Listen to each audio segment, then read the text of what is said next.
It's a cruel, cruel summer, leaving me here on my own. It's a cruel, cruel summer, now we're wrong.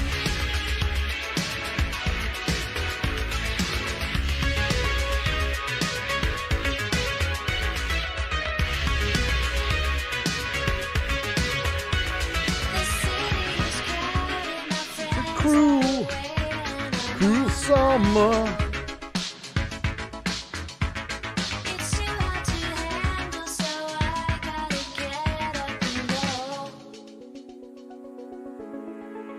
It's a cruel, cruel summer, leaving me here on my own. It's a cruel, cruel summer, now you're wrong. You're not the only one. It's a cruel, cruel summer. Leaving me here on my own. It's a cruel, cruel summer.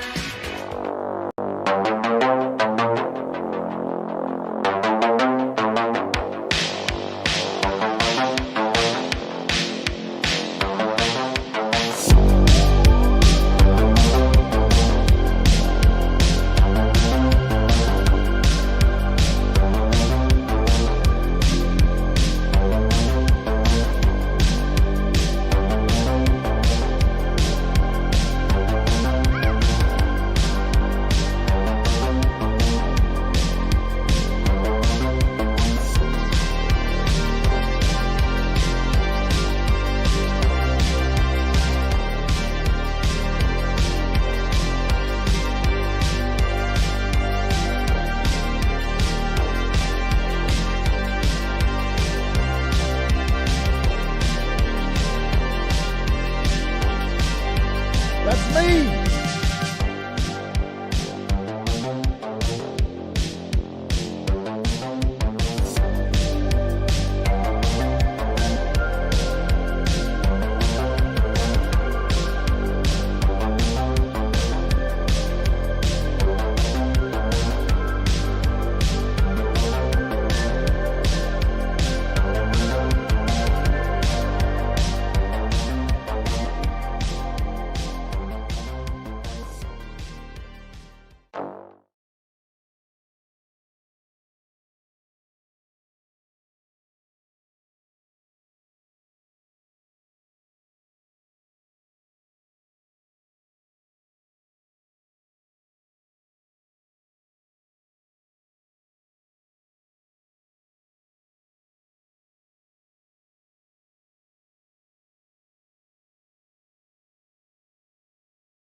All right. I forget that every time. Is it? I thought it's a great joke. Do you have yourself muted again? I did it on purpose. Dana will be up after I complete, if you will. I was saying,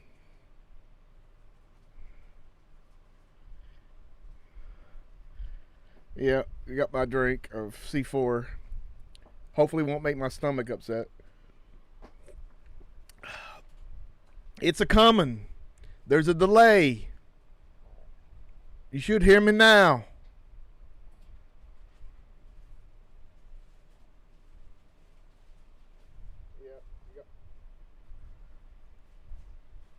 It's coming. The audio is coming. I promise the audio will be online here in just a minute. Nothing. No, well, of course. They can't read my lips with this big thing in front. It is baklava and spaghetti go together like eggs and ham. Also, I'm not sure. Ken or someone was mentioning this movie. Was it the Ghost of Sierra de Cobre? Anyway, I finally watched it, and it was a really cool little ghost movie. And it from 1964. It's kind of a wild fact that it is so unpredictable, because you imagine near the beginning of what the story will entail and all that, but it definitely goes in other directions. But it was a nice little walks. I love Saturdays when I have energy, and but I did watch 3 movies today, which is kind of so far anyway. That's kind of a return to the old days. Okay, Ken. So I did see it. The transfer looks really good. The Kino Lorbre. But so I just decided to pick a movie. I don't know. I was just scrolling through my movies on my hard drive, and I watched this. I watched all Spanish film. Well, Spanish and Mexicans. Yeah, I've seen all 3 of the Hell House LLC movies on there, and I enjoy those. Yeah, I can imagine Apollo, the Bliss the Child. I was watching something earlier with some CG that was questionable. I can't remember what it was. Yeah, I like those movies. I love fake documentaries. You can make shit up and make stuff happen instead of being really boring, like some of the other ghost hunting shows and all that. But I was watching, it's called I Am Toxic, and it's a Spanish film, and from 2014, and it was weird because I had no idea what the hell it was about, and apparently it was like in a post-apocalyptics, and it had zombies and stuff, but it was a little bit more, had some Mad Max stuff going on, but it was alright. Probably won't see it again, but it was cool for a watch. I watched Beyond Terror. I think that's another Spanish film. And it was good. It came out from Cauldron Films. Blu-ray. It looks really good compared to what it was VHS release. I am excited about Jacko.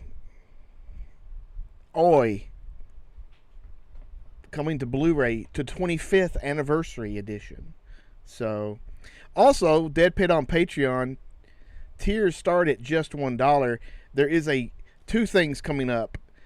I think it's this week. There's going to be a special little film that's coming to the Patreon page. So it's I'm not sure how many people have seen it, but it's got some great acting in it, and it's got some Eastern Kentucky boys in it. So, oh well, thank you, DeadPit on Patreon, the head poobah.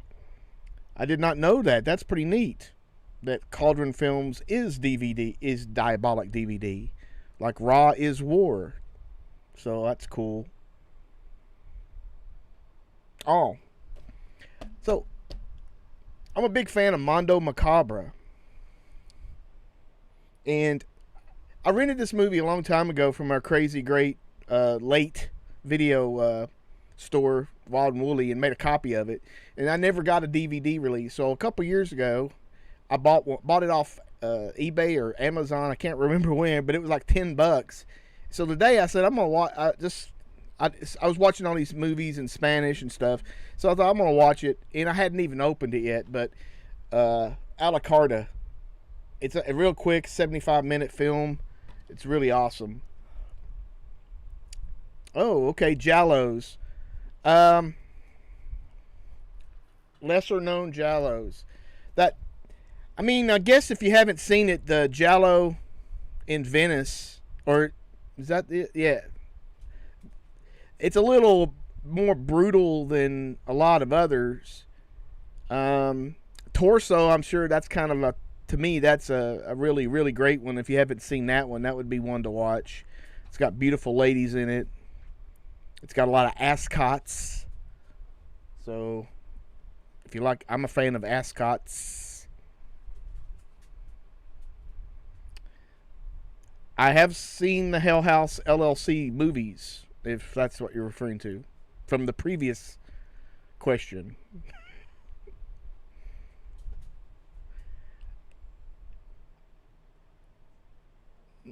It is, but it's like a Dracula spelled backwards. And it's a Mexican film. It's got,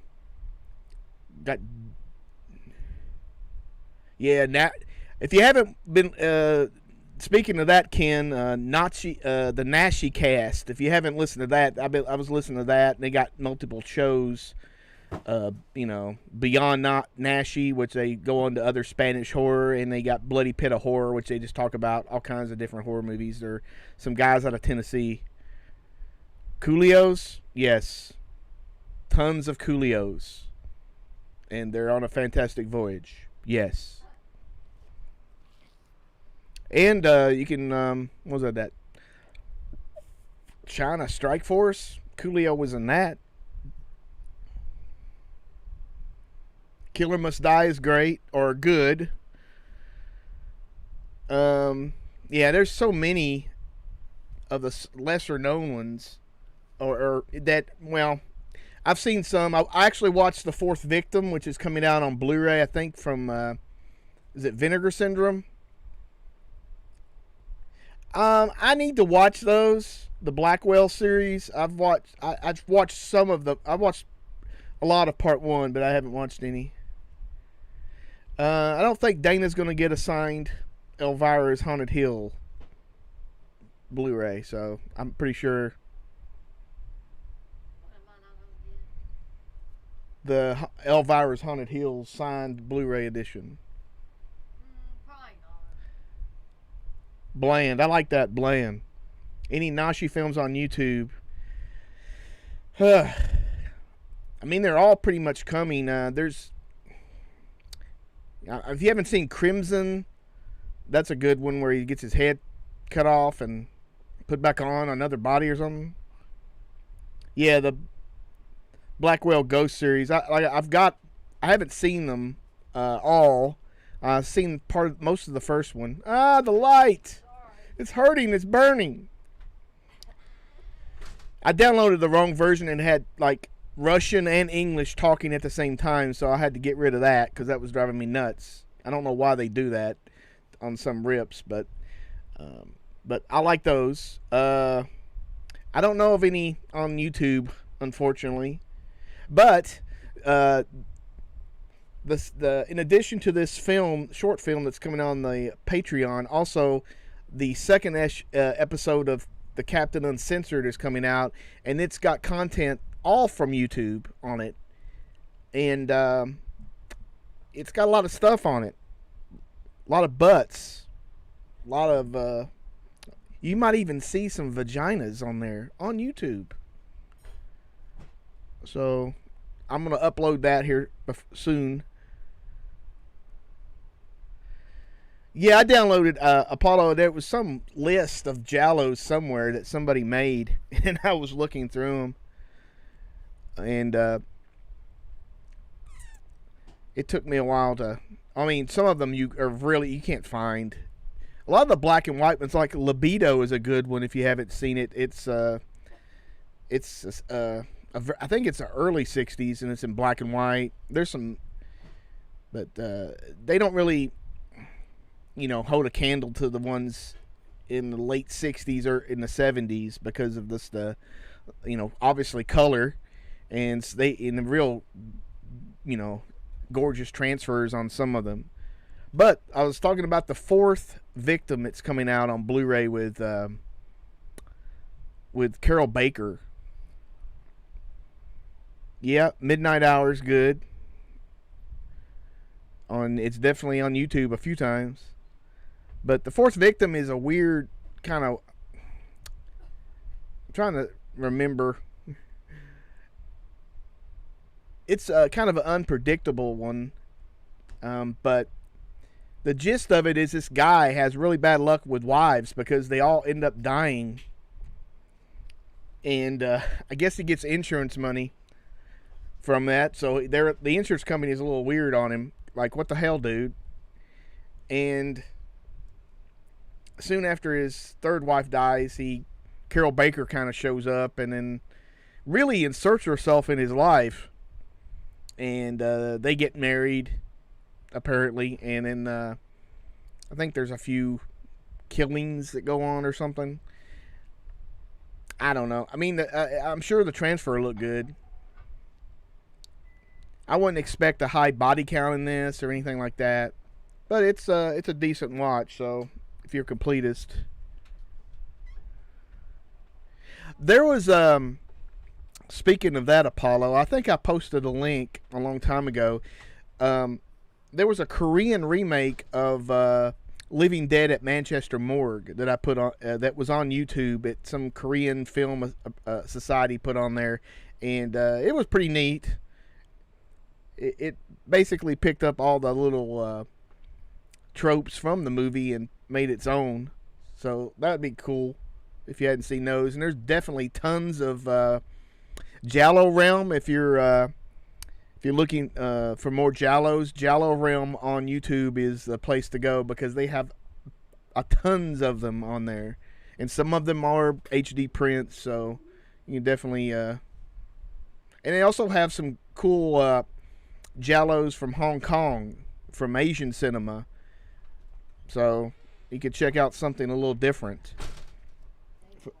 I'm gonna get you.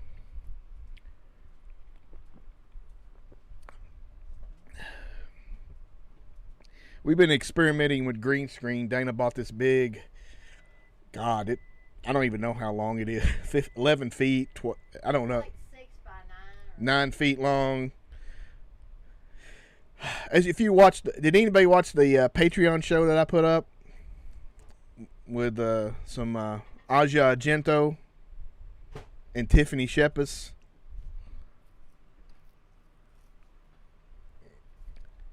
It's okay, I'll wait. Because I know the delay is there. The delay is in.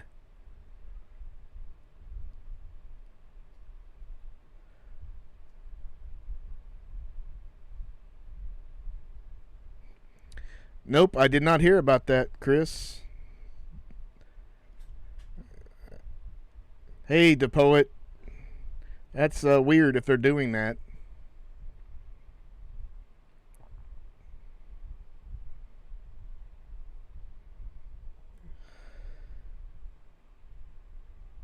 Yeah. That puzzle DVD that came out, or Blu-ray rather, that came out, I mean, I'm sure it looks better. I mean, the version I had, it's just a little, it's not sharp enough. Hey, I did too. I watched that Tiffany Shepis Embrace the Darkness 3 clip over and over and over again. And it was funny how I found that. I found it online like when I first, like 2007 or 8. Because I wanted to get to know more about Tiffany, and I found out. Oh my God, it's a strange Tennessean. Hello. It's strange, y'all. Let me check on something here. Boom. Woohoo! Alright, we're going to switch over. Let me make sure I ain't got nothing on here that's pornographic. On here, anyway.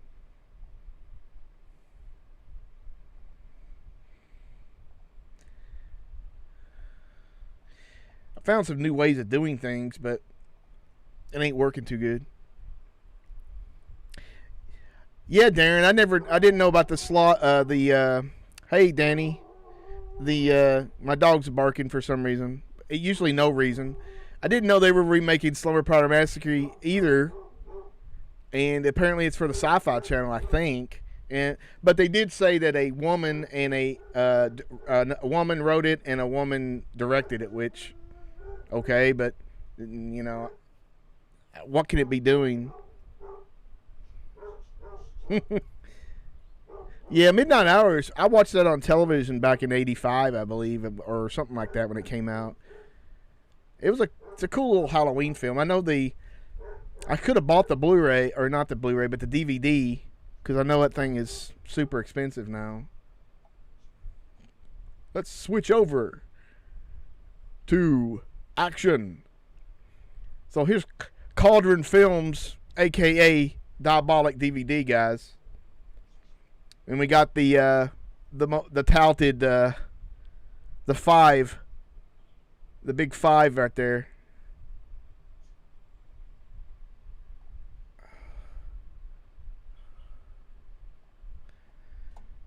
You got the big five.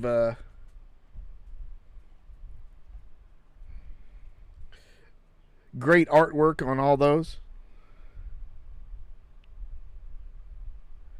Yeah, the poet. Especially if you're doing it for Sci-Fi Channel. I mean, I don't see the purpose.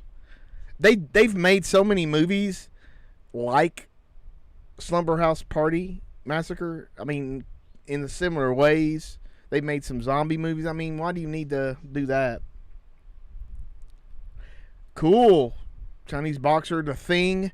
I saw something on Slick Deals where you can get The Thing for like super cheap. If you go to Slick Deals and kind of look around, you're getting it from a weird name company, so I don't know. I want to wait and see if I can get the Steelbook. I mean, honestly, the only one that looks good is 3, to me anyway. But as far as just the artwork, but I'm not really caring. I'm not going to buy. I'm definitely not buying Halloween 1 again. I mean, I'm just not into that. I'm not sure if I have Halloween 2 or not, so that might be something where I'll get it, but I'm going to wait. I'm almost assured that after Halloween, these things will go down in prices.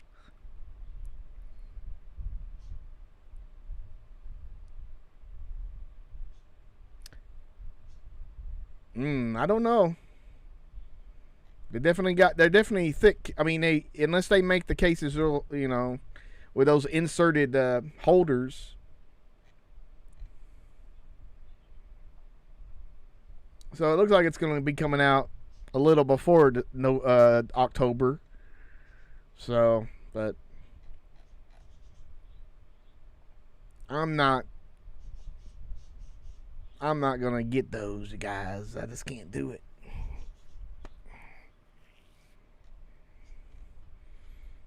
And there's the fourth victim. It's Severin that's going out with it, because Dana's going ape about death screams, which I'm sure we watched, and I was not that impressed. But, you know.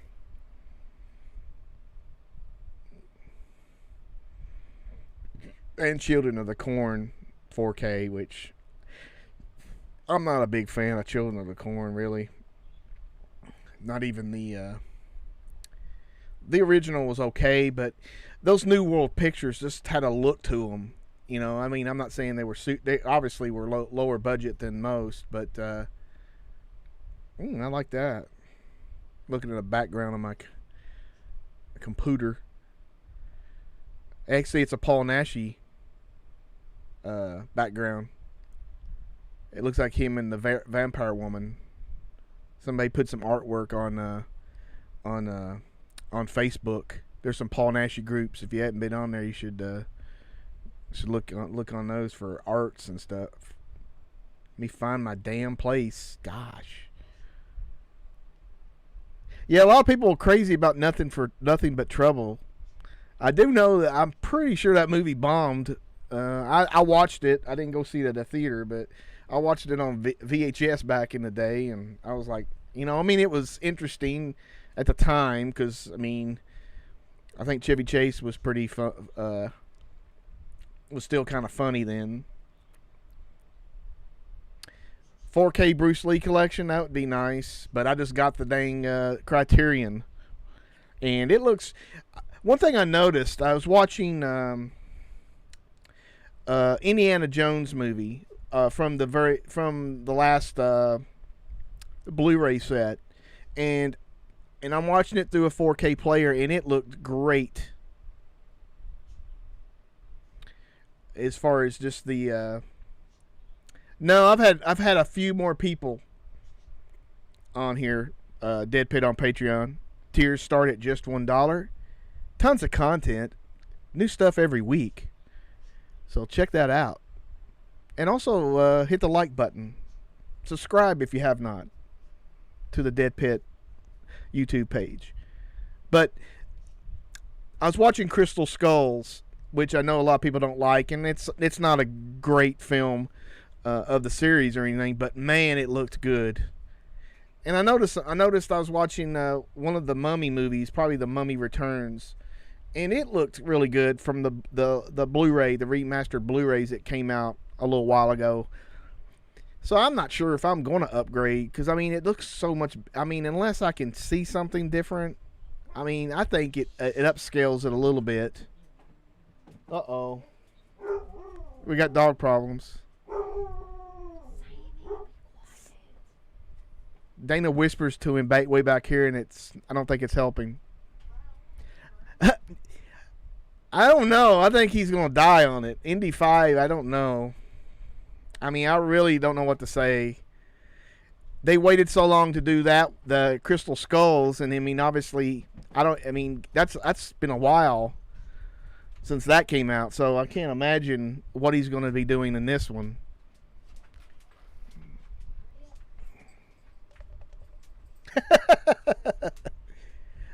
I'm sure there's some hardcore people who've seen Death Screams. I want it. And we saw it, remember? Or yes? Huh? Death Screams. They got it on here. Yeah.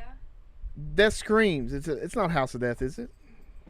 I thought that was the one Darren said was House of Death. Yes, that's House of Death. Oh.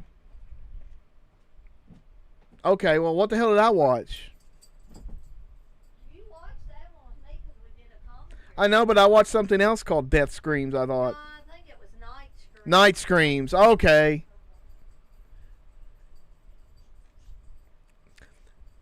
I guess I'll watch it again because I couldn't hardly see anything because of how bad the VHS looked, the rip looked. I remember. Yeah, because I got this Susan Keeger in it that I want to see. You don't get naked. Oh, then I watch her porn in. I'll definitely. There's some movies that you watch the rip from some worn out VHS and see it again. It looks a hell lot. It looks like watching another movie. Yeah, I would suggest if you haven't got the Arrow 4K of Demons 1 and 2, then get the Synapse version.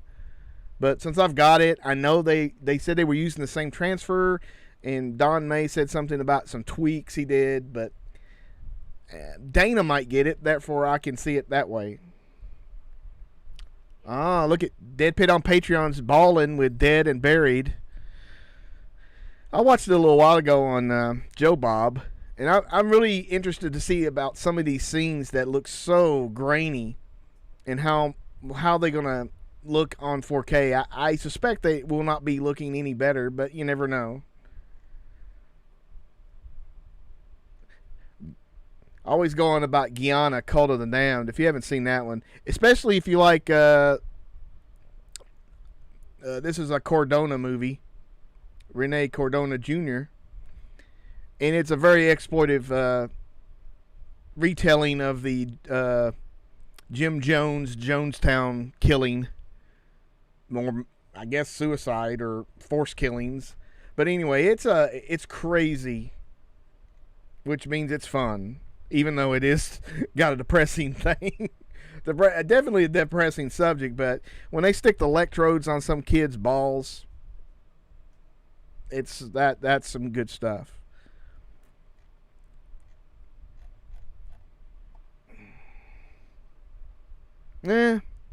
Cool.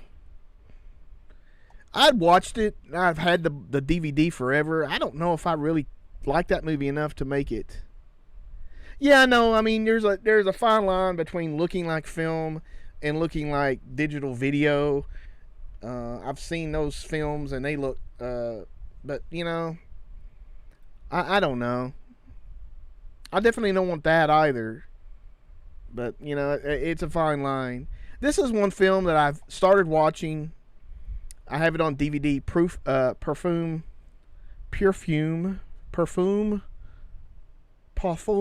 Story of a Murderer, and it's you know, from what I remember, it's pretty cool.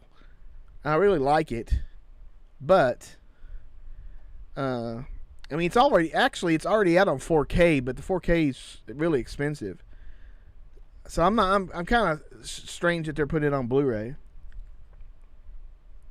Yeah, it's an interesting film, Dead and Buried. It's just something I don't really I'm not something I wouldn't revisit very often for some reason. Like I'm getting ready to later on I'm gonna watch Phenomenon again because I hadn't seen that in a while. And just thought, pick something, you know. Now I did watch of course there's Put Your Devil in My Hell, which I'm not sure what the fuck that is about. And we got Jacko, Fell on His Backo. We got the 25. And this movie is really bad. But, you know, it's worth a watch if you can get it. It's actually called Maniac Killer. I don't know why they got Maniac. See, they put an A there, or they left the A off. This I watched this on YouTube at one point. But of course, obviously not a very transfer of a VHS, but the Blu-ray rip looks really, really good. Yeah, Chinese Boxer. Man, I'll have to look into that. And then also they came out with the Shaw Brothers stuff, Volume 1 that's coming out on Blu-ray. That looks killer. And William Smith passed away. Grave of a Vampire, he was in tons of shit. A lot of westerns and stuff. There it is. That's some cool ass shit. It's got a lot of really, really good movies in there in that too. You got the Five Deadly Venoms, Crippled Avengers. The Chinatown Kid is a favorite of mine when it showed on Black Belt Theater. And it really came out, I don't know, I can't remember what year it came out, but it was on TV pretty quick, like 3-4 years. And it was still the time, and he was wearing like a gold colored digital watch, and I had one similar to that, and I thought that was cool. One Crazy Summer.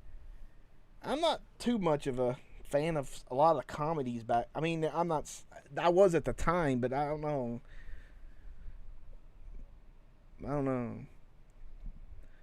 I need to watch. Challenge of the Masters is good, but I need to rewatch it. But Executioners from Shaolin is very, very good.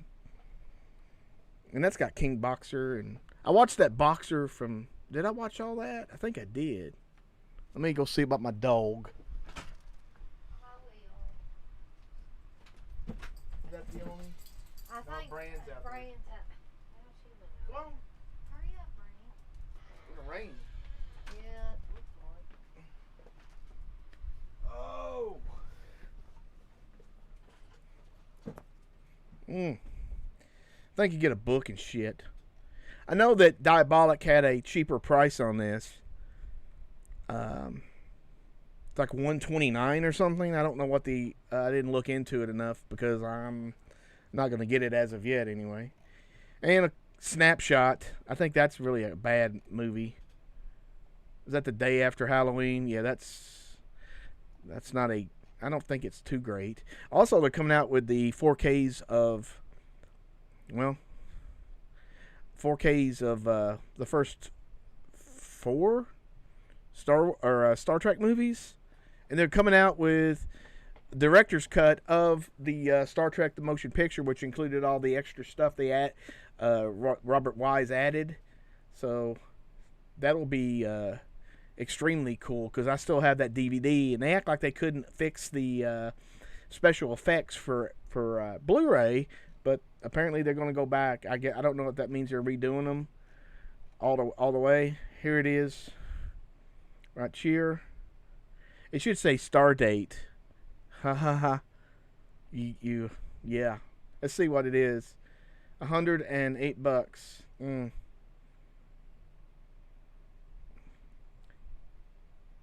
Oops, I closed that out. No, I didn't. Oh, Trick or Treats, which is horrible. Golden Needles. So after yeah, it does help with my confidence.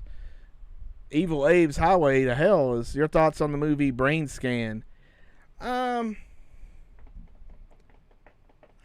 mean, it's one of those 90s movies that kind of wanted to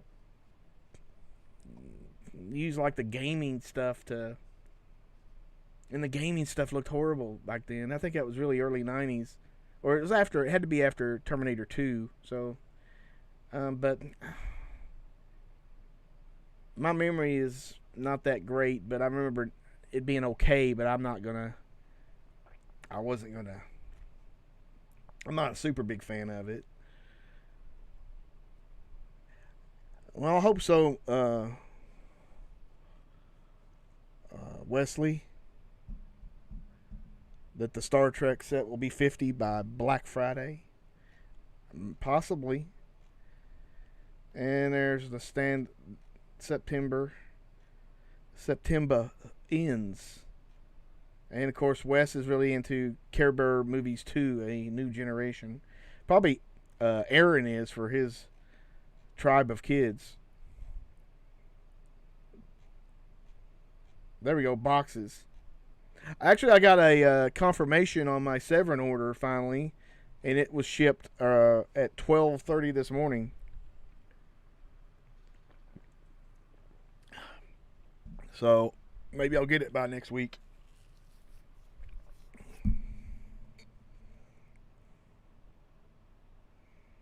Let me go back to my full cam.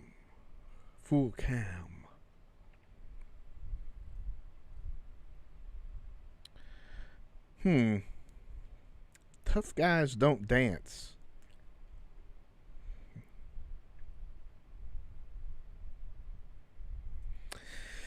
Favorite zombie movie? That's kind of a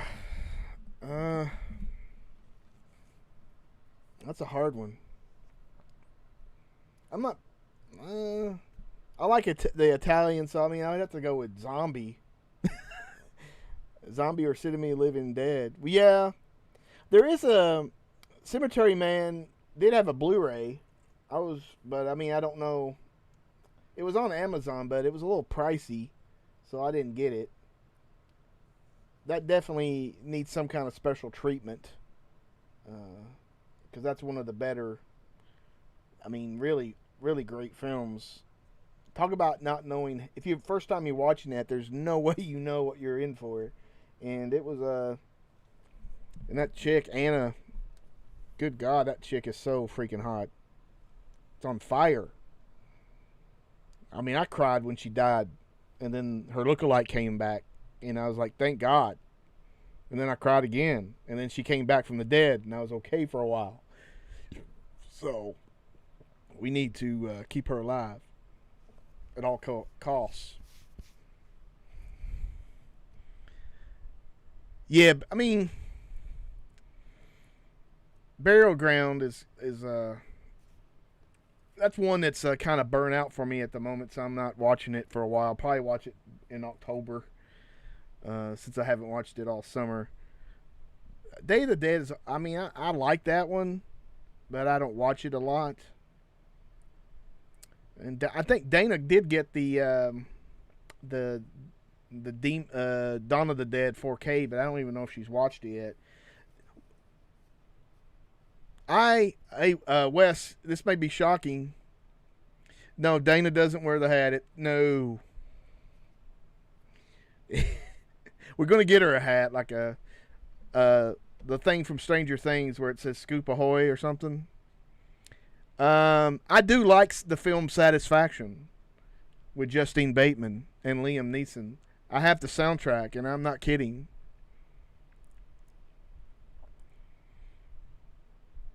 When I was in the Army, that came out, and it's insane that we were playing that CD everywhere. Anguish would be pretty cool on 4K. Even on Blu-ray. I don't even think it's out on Blu-ray, if I'm correct. I think I still got the old Anchor Bay. Also, I don't know if I believe it was Apollo or something that was asking about Giallos. If you're like me and get stuff online, there's that movie. I think it's from Peru or someplace. I can't remember.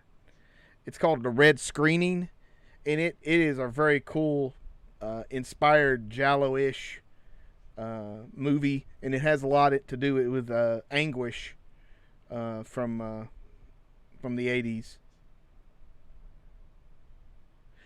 I like the Dawn of the Dead remake, but the only thing I don't like is that zombie baby, and I don't know why. It freaks me out. But other than that, I really enjoyed the movie. It was pretty good. I do have a lot of DVRs too. And you always hear about the ones that they're actually going to stop working. But I've had some from early 2000s, or 99 or 2000, 2003, and they're still working, at least as far as I know. I mean, I have like 4 or 5 books full of DVRs, but I have a lot of them already on Blu-ray, and then just haven't gone through them. But yeah, Giallo in Venice is one of those movies where, you heard it when you hear about it a lot before it comes out, especially when it's on the black market, gray market, whatever. But yeah, Abe, it was a downer. It's a Debbie Downer. We don't need that. Brain chomping's okay, but not no damn zombie baby. But Giallo in Venice is, I liked it to a degree. I don't know. I mean, it's got Peter Bark's mom's in it as a hooer, so that's something to look out for. Well, Ken, let me introduce you to I actually showed that on the show, and I don't think it got took down. So if you look back, there's I showed a film that didn't get copyright striked, at least immediately.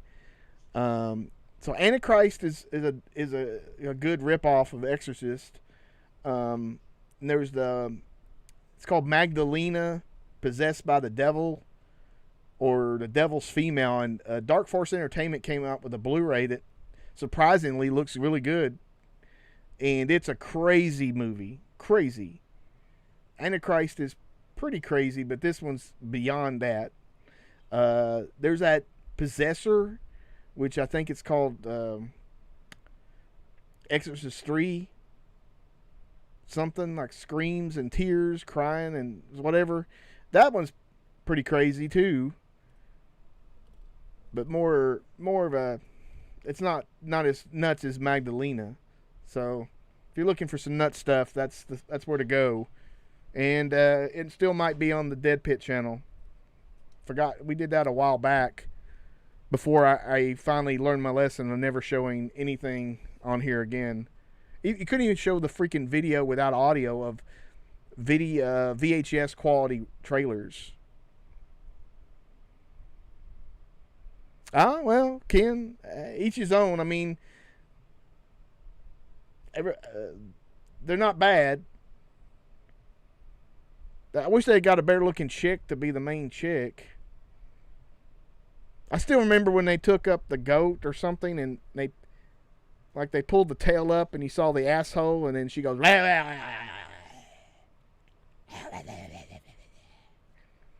like she was eating the goat's ass. That shit's insane. Eating the goat's ass.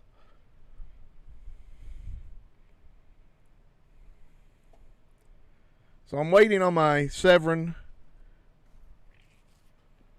Ordered Saint Bernard and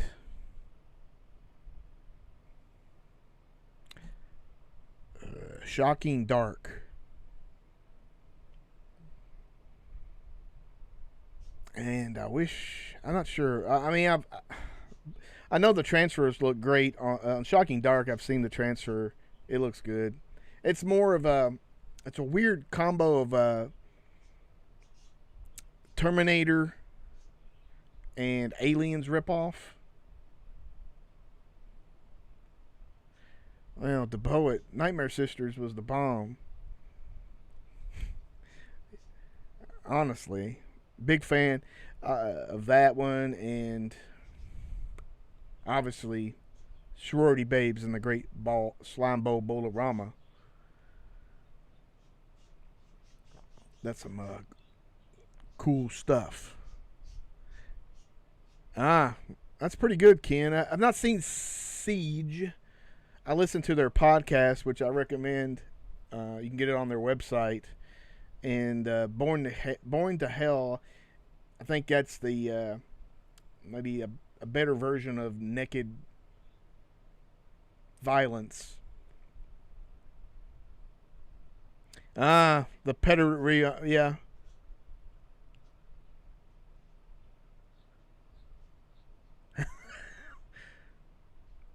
I don't know about that hoax. Which Beyond the Darkness? Are we talking about the one with the necrophilia or the or Beyond Darkness?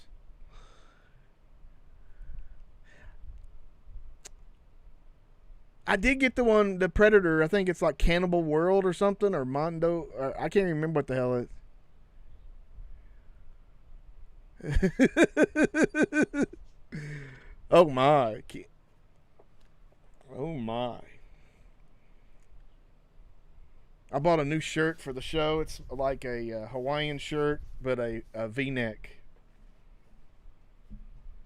So I'm tripping on V-necks. And of course, I am Chris. I'm hitting them hard 2 days a week. They are coming out with the Sphere set again from Phantasm for $100. Coming out pretty damn soon, like Tuesday. Oh, the Evil Dead 5 one. Oh man, I wasn't that. No, I did not get that one, by the way. I've seen that and I wasn't impressed with it. I had no clue it was Evil Dead 5 mentioned. Ooh. I like Michelle Bauer.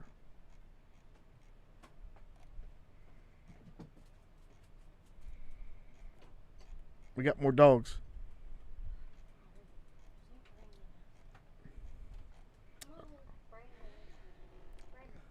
Oh, they're showing all.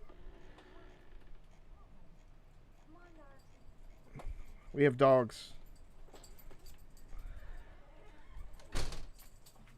We have dogs everywhere. I'll have to look for that one.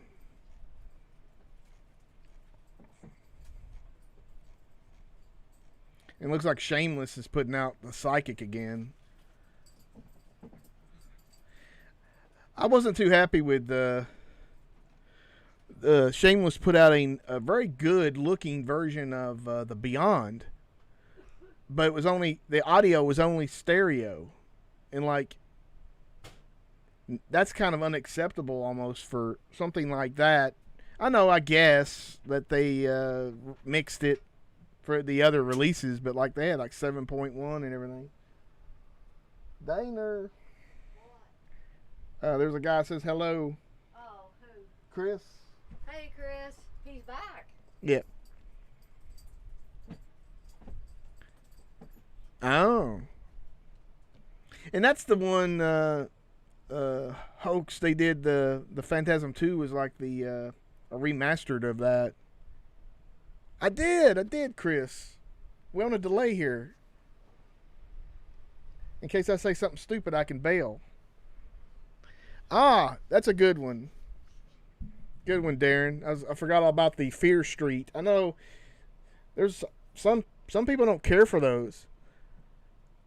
I probably would buy it in 4K after reading a review, getting some ideas of the transfer for Beyond.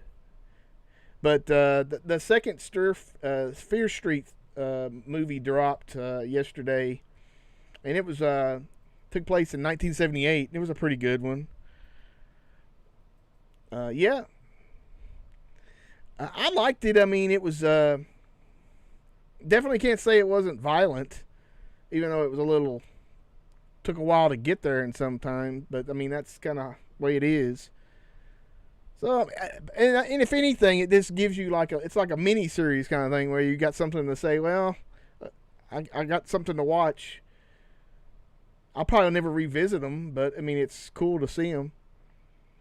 Yeah, I'm not too happy with the delay, but I'm not sure. Yeah, I don't know. I mean, in a way, I guess I would have to say, yeah, it was better than the 94 version. Because you had all the classic stuff. I didn't like that kid that was from the Halloween 2018. He's got a very, very weird head size. I was telling Dana he looked like he had like a Rocky Dennis head or something. And I don't know. He just rubs me the wrong way. And I don't like him to rub me. Anyway. No, Chris, I am not watching any fighting tonight. I will probably watch Phenomenon and maybe fall asleep. Hopefully not. Yeah, the Fear. I mean, it's a cool thing to have in the last couple of weeks. Those Fear Street movies. Like I say, they're just kind of like there, but they're not horrible. So now we're leading up to the origin of all this. So that'll be interesting to see. I doubt they had a lot of lesbianism and stuff.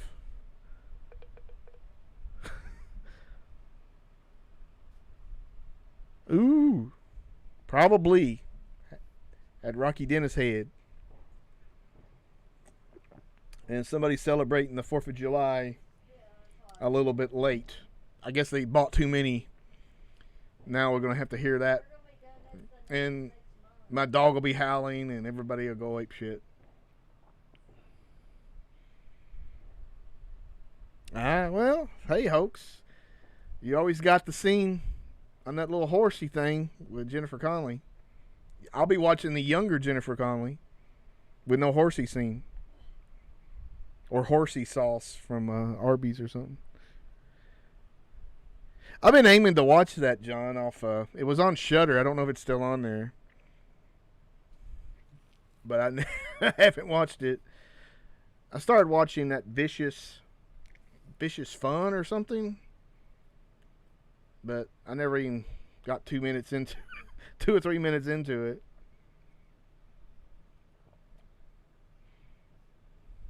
So, Dana, you ready for your show? Oh, you done? Probably. I guess.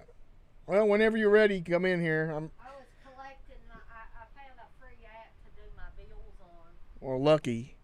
So, yeah, they'll be doing fireworks forever now. They do them in the middle of the day, which I agree is one of the stupidest things. Well, they set off them damn firecrackers. The only thing they do is make noise. So, this is the 2-part, the Captain and Dana, like Captain and Tennille, with no singing or piano playing. So, I don't know. I'm going to have another complaint to Amazon. They beat up my book, putting it in the package. Complaints. Let's see what we got here. I got a complaint. Nope.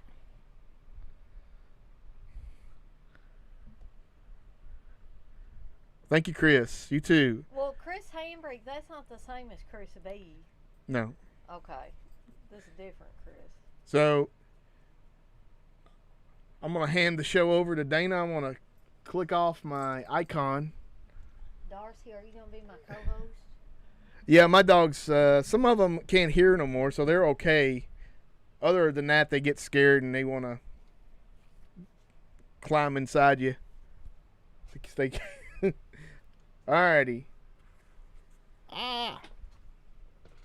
I'm gonna have to get me a hat, ain't I? We're going to get you at Ships Ahoy from, we should have got one that Is it Scoops later. Ahoy, or Yeah, what was it? yeah, Scoops Ahoy from Stranger I Things. can get the one that chick had Yeah.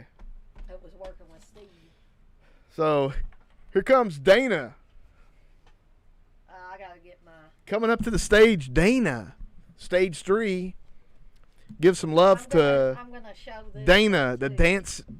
She's going to start her dance. No, I'm not gonna do no dancing. Free No dancing. lap dances or. No, thank you. Oh. I'm not gonna do that. Alright. I might give Steve a private one. Oh my! I'm not gonna do nothing in front of everybody. Who's that? That was Darcy. Hey everybody. I guess Steve's got this adjusted right, the microphone for sound and all that. Oh, one's yours. Huh? That's yours, isn't it? Yeah. Well, did you just pick it up off of the Yes. toaster? Okay. I don't know how I got it in my hand. Okay. Oh, Steve's is in the koozie or whatever, but anyway. I'll show up later in your koozie with an Uzi. Okay. Yeah. You think we got enough light in here, Steve? Yeah, I can see. All right. I hope everybody doesn't leave now that Steve's not on there or on here anymore. But I'm actually going to talk about some horror puzzles, jigsaw puzzles. Does that mean you don't like that, Steve? No, it's just me making noise. But I did get something in just a few minutes ago while Steve was doing his stream. And hey, Darren.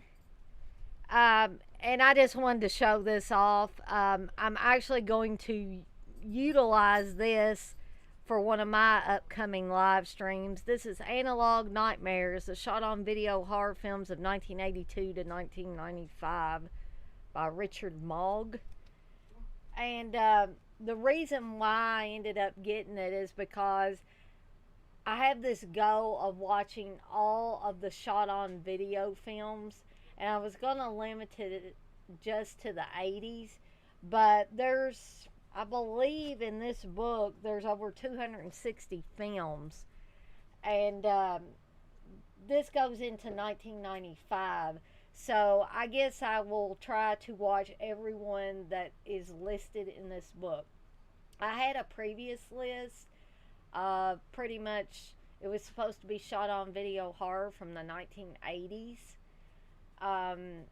but there were certain things that were on that list that both Steve and I agreed that they were not shot on video, they were shot on film. And according to this book, the first shot on video film was Boarding House from 1982. So I guess what I'm going to do is just start there and then move on from whatever they've got listed in here. And this is a pretty big book, but like I said, I was upset that it came bent up because when Amazon, whoever at Amazon, the Amazon warehouse packaged it, they crammed it in there with another item that I got and ended up bending the cover up. So I got a book in a few days ago that was more expensive than this one. It was the Nightmare USA book by Stephen Thrower, and the last quarter of the book or so, the pages were stuck together and I had to manually separate them. And so I complained to Amazon about it because I was like, hey, I paid like $50 for this book and it came to me in this condition. And they offered me, they said I could return it and get a replacement, that I could get a refund or a discount. And I said, well, since I got the pages undone, I said I'll just take the refund, which they gave me a slight refund of $15.88. So, yeah, Darren, I think this is gonna it's gonna be a tedious uh, task for me to get through some of these. And I already told Steve I don't know if I'm going to just watch the regular version of Boarding House again, or I'm going to try to actually watch that 3 hour cut, which I think Steve has. Um, I don't. That'll be an exercise in torture, I think. But oh my goodness, I may try it, but I'm not going to guarantee that I'm going to get through that one. Um, Chris, you want to know what I think about the new Halloween Kills coming out in October? Well, let me be totally honest about this, Chris. I was really excited for the other Halloween movie that came out. You know, Jamie Lee Curtis was returning and all this stuff, and I was just super, super excited. I was as excited as when Halloween 4 came out after, not having any Halloween movies for several years. Or at least, uh, the big thing with Michael Myers in them. We had Halloween 3 that kind of buffered us a little bit, but it didn't have anything to do with Michael Myers. Whole different story. It was a good story, but it just wasn't the Michael Myers story. But, anyway, so I was really excited, and Steve and I ended up going to the drive-in to see it. I was so disappointed. I, I just, I was so sad. I mean, it wasn't like it was a completely horrible movie, but I didn't like what they did with Laurie Strode. I did not think that Laurie Strode would turn into this crazy person with weapons all in her house and all that. I just did not see that character progressing in that manner. Um, so I ended up watching a trailer for the new Halloween Kills, and I'm just afraid that it's going to be more of the same of the other one. Um, the other thing I didn't like about the other one that came out was how they did the whole introduction of Michael Myers and all this stuff. It just seemed um, completely out of character for that series, in my opinion. Yeah, yeah, you could be right, Chris. Um,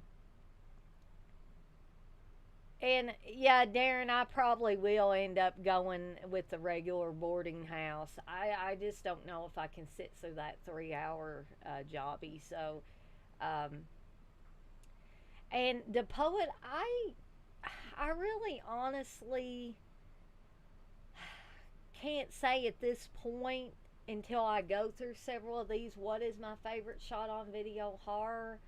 Um, so I will have to get back with you on that after I've rewatched and watched for the first time a lot of these things. Um, yeah, Darren, they do seem like both Halloween Kills and the one that came before, just Halloween or whatever. I think that's what it was referred to, are both like an action film. It's like they're trying to make Laurie Strode into an action hero, and I just don't. That doesn't sit well with me.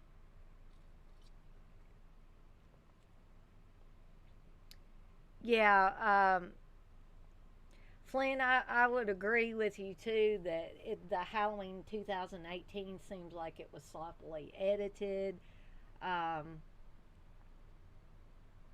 yeah, and Michael Myers isn't supposed to just kill 100 people just so they can make a new movie. I would just assume they just end it and not do anymore.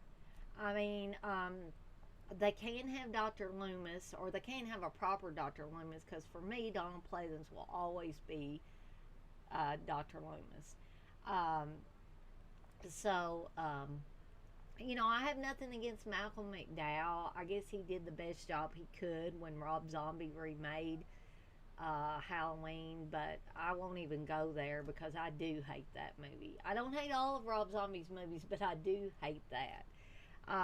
And so I didn't even end up watching Halloween 2 that Rob Zombie did.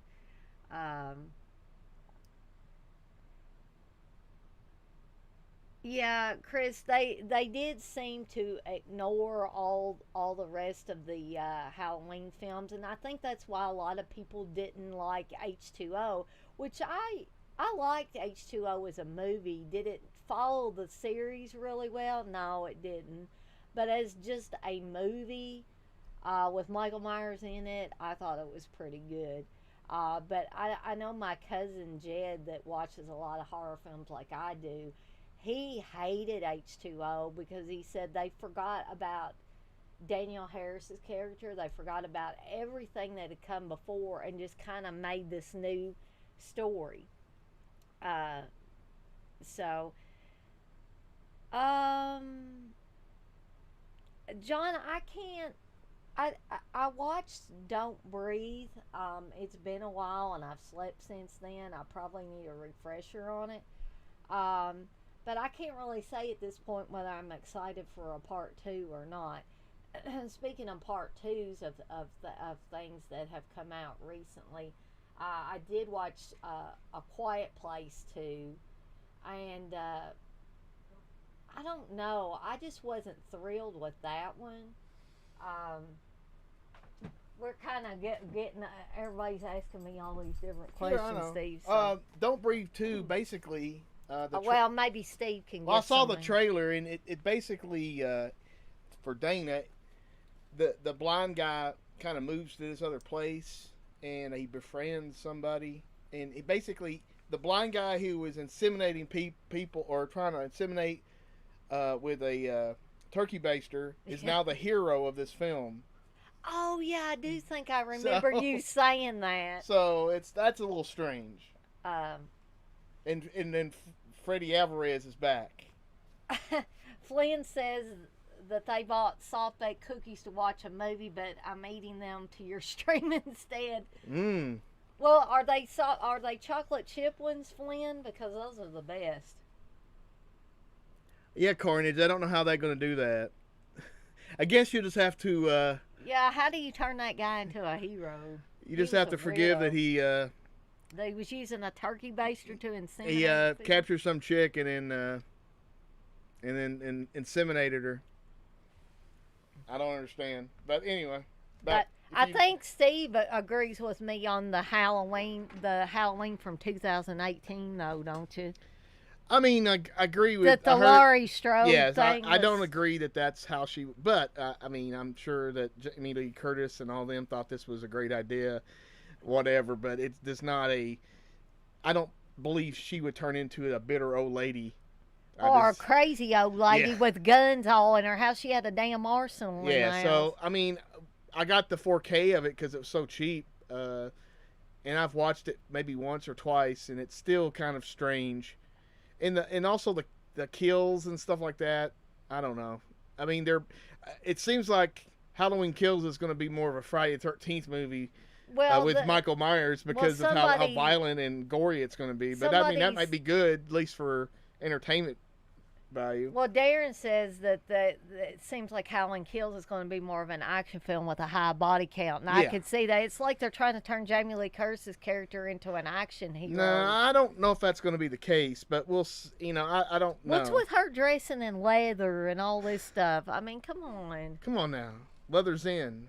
She's not Snake. Hey, she's not Snake Plissken. Leather? Huh? They shouldn't. No animal products. They should not have leather. Well, I don't know. Maybe she wasn't. Maybe she was in fake leather. Yeah, pleather. Pleather. Oh, Brandon's barking. Brandon's getting upset. But anyway, I'm gonna move along. I'm gonna set that book aside here. And I don't know, my dogs are getting stirred up again.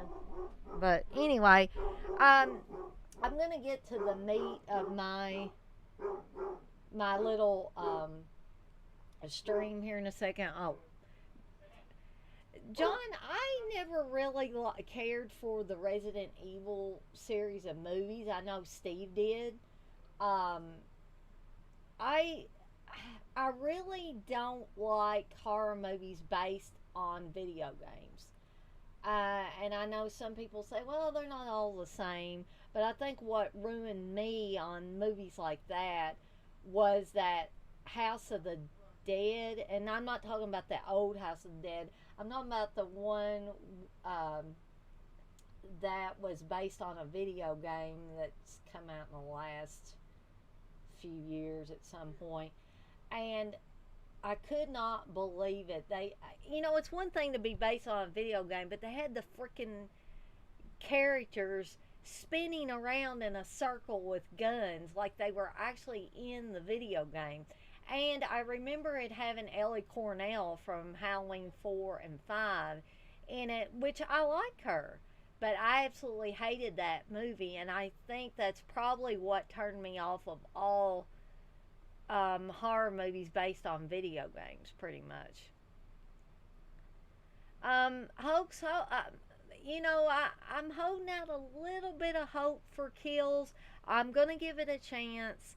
I honestly was not wowed by the trailer when I watched it the other day. But John, I'll have to ask Steve about if he's planning on watching that Resident Evil series on Netflix because, like, there's a Resident Evil series on Netflix or coming to Netflix. I'm gonna watch it. But I was saying that I was never a fan of the movie. I've heard mixed things about it, Mm. so I don't know. But I'm gonna watch. So is it already out? Yeah, they like. Okay. Yeah, but they're gonna come out with a live action series, so that's the one that really will probably be decent, hopefully. I think Steve just really likes what's her face from the movies. She's not in either one, Pete, Dana. Yeah, but you like the movies with her in them. I know, yeah, because they're dumb, big, dumb, and fun. Okay, well. And she is kind of hot, so. Yeah, okay. Well, she was hot. I don't know if she's hot now or not. But anyway, you guys can keep go ahead and keep commenting, and I'm gonna watch the comments in there as I'm going over the couple of things that I've got here. But there might be some of you that aren't too interested in this, and feel free to tune out. Now I do like the Evil Dead games, hoax. I like playing them. I don't think that I would like even if they called it Evil Dead 4. I don't even think that I would like that, if it was like the game. But anyway, some of you, goodness, I'm dropping stuff all over the place. Some of you may not even be interested in this because this is going to be horror puzzles, and I'm not talking about word puzzles or anything like that. I'm talking about actual jigsaw puzzles. And these are not kid level puzzles. They've got 1,000 pieces to them. Yeah, I might give that Chucky TV series, Darren, a look. See about it, because I hated the Child's Play remake that they made. That was just the stupidest piece of crap I've ever seen in my life.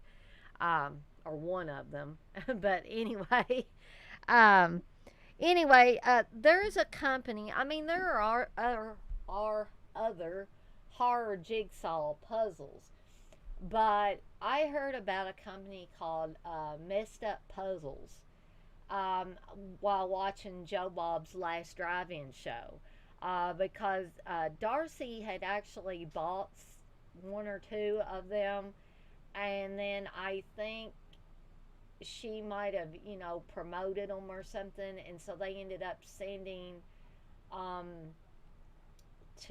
maybe they sent Joe Bob 2 and her 2 free puzzles, and so that was the first time I heard of messeduppuzzles.com. Uh, we might do that, Melina. We might very well do that. I'll have to talk to Steve about seeing if we can get something like that going. I, but to be totally honest, I don't know if Steve could be on a live stream for 3 hours. I had been on a live stream talking for 3 hours, and he's like, that's way too long. Well, Hoax, you got the exact two that I have. I also got Maniac and Pieces, and the Pieces one is out of print, or and I hear thunder now, so I hope we don't lose power, because if we lose power because of a storm, then you guys will see me no more tonight, because probably if our power goes out, it'll be several hours before it's back on. But anyway, I'm going to try to get through this before anything happens. But anyway, when I saw these puzzles advertised on the last drive-in, I was like, wow, this is really cool. So near the beginning, when the pandemic got pretty bad, or starting to really ramp up, and there were a lot more cases and stuff,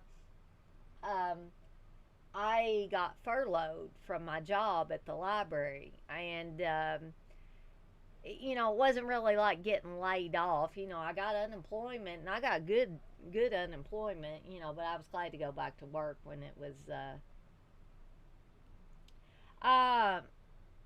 Red. Now, I don't know if I'll watch Top UFO Secrets, but I'm sure Steve will. He's into all of that stuff. I watched a little bit of it, but I'm not into it nearly as much as he is. But that sounds like something he would probably watch. But when I got furloughed from the library, I was under the impression that I was going to be away from work for approximately 3 months, and that's Darcy's toy. Are you going to watch the Top UFO Secrets on Netflix? Hell yeah! Red was asking about that. If it's on, I'll watch it. I go to sleep with UFO shit. I told everybody you were Ancient really aliens, into. I go to sleep, so that's my bedtime lullaby. That's Steve's sleeping pill. He doesn't. I love it. I watch them, but I also can go to sleep. Well, it lulls him to sleep, I guess. It just relaxes him. But anyway, I was under the impression that I was going to be away from my job, or not having a job, for 3 months, because that was initially what I was told. So I thought, other than doing housework and stuff, I want to get something that's going to keep me preoccupied. I ended up actually only being away from work for a month, because they called me and asked me in a month's time if I wanted to come back and help with curbside services till I could get back into my regular job in computer services. So, but in the beginning, I thought I was going to be out for at least 3 months. And so I thought, well, why don't I get a couple of these puzzles, and then I can work on them while I'm off from work some. So I got on the messeduppuzzles.com, and was looking through the ones they had, and of course, the same as Hoax, I ended up getting the Pieces one and the Maniac one. And the Pieces one is, I guess, a little bit of a nostalgia thing, because I remember watching the movie Pieces back in my video rental days, when I got old enough to, that Mom and Dad felt, they never really restricted me that much, but I didn't really show an interest, I guess, so much in the video rental stuff until I got a little bit older, 12, 13 or so. And you're probably thinking, whoa, you were watching Pieces at that age, but yeah. But anyway, so I think it's just, the Pieces thing was a nostalgia thing, and the fact that the little boy at the beginning of the movie is putting together the same sort of puzzle that you're going to be putting together. It's just, and to me, it was even cooler than that set that Arrow put out that came with the puzzle box, and it came with a little mini puzzle and the movie and all that stuff. That's cool. I've got that sitting up on one of my display shelves.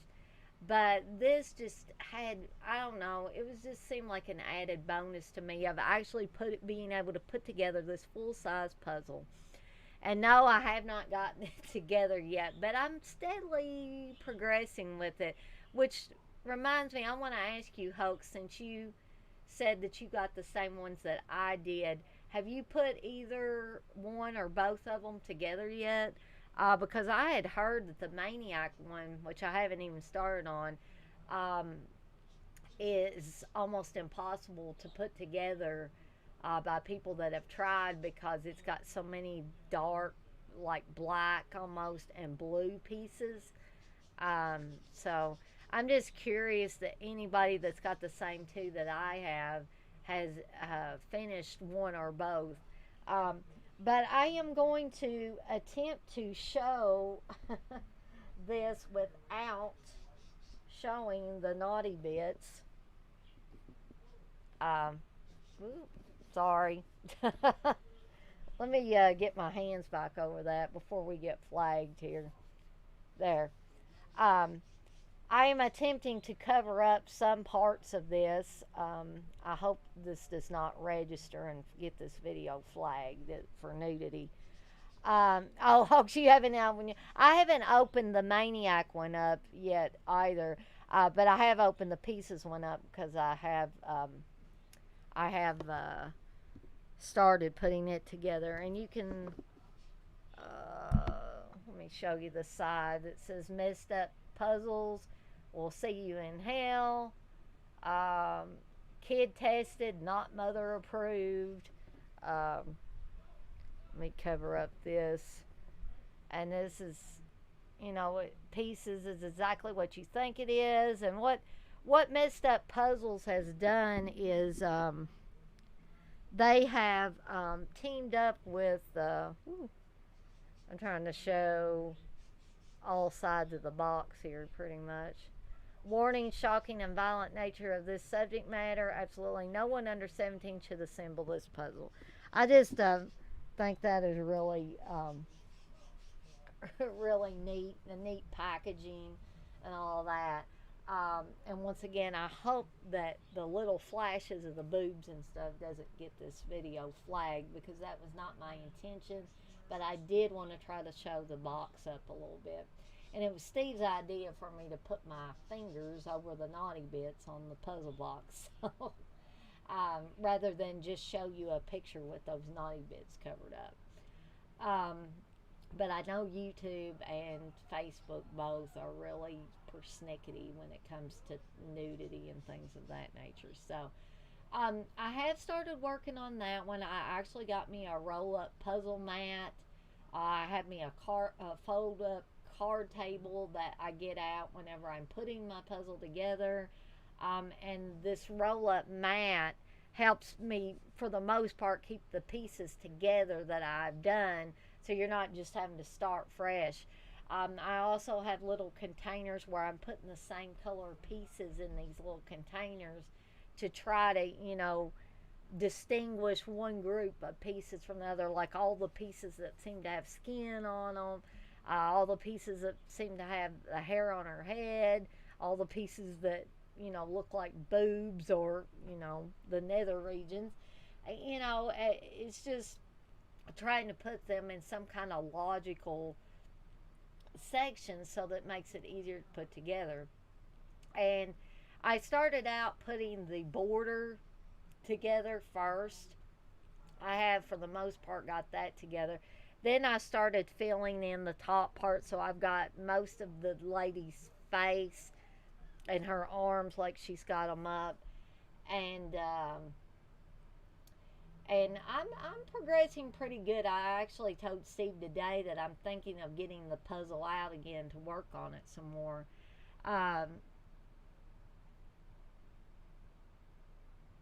Yeah, Darren, me included, went nuts over that when it came out. When Arrow put that out, and I actually got the soundtrack too on vinyl, which is something that I forgot to show when I was showing my records. So I may do a later one where I talk about a few more, because I do have one for Don't Go in the House, and I may be getting some two, three more later on. Um, yeah, Hoax, I did see that they had the Evil Dead puzzles up for pre-order, and I would like to get a couple of those. There's a couple of those that I like. That classic artwork of like the evil dead hand coming up and trying to pull the woman down. Even though those are not people in the movie, that was I guess models or something that were used for promotional material. But I do think in at least one of those, Bruce Campbell is in those for promotional artwork. So I would definitely like to have the classic artwork and the one with Bruce Campbell and the girl in the other one. And so I would, if you could still get the pieces one. Steve's doing some kind of dancing back there. It looks like he's at a disco, but anyway, the pieces puzzle, I would highly recommend it if you could still get it on messeduppuzzles.com. But I did see that it has sold out.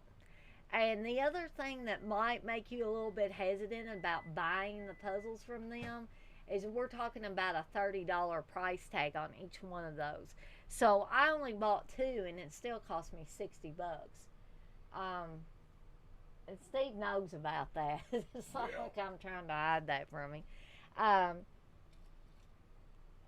And to most people, that would probably be a pretty expensive investment for a jigsaw puzzle. But these aren't children's jigsaw puzzles in any way, shape, or form. And to me, they're just more fun to put together as an adult.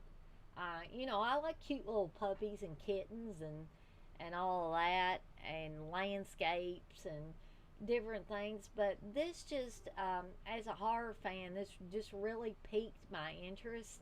And I had not seen any horror puzzles that were quite like these. So I would highly recommend the pieces one if you could get one. You might be able to find one on eBay possibly. You might even be able to find one still sealed and stuff on eBay, because sometimes people will buy two of something and they'll keep one for themselves and then they'll flip the other. So, it's possible that you might be able to do that. Now the other one that I got, I should be able to show this without hiding anything. You can see it's still sealed. Is the Maniac one. And this is limited. This is a limited run of 500, and 1 in 25 are signed by William Lustig. But the thing is, you only know if you got one signed by Bill Lustig if you put the whole puzzle together. So, it's almost as soon as I get done with the pieces one, I'm going to start in on this one, because I'm really hoping that I got one signed. If I didn't, it's okay. But I'm kind of hoping that I did. And you can see this has the classic Maniac poster art.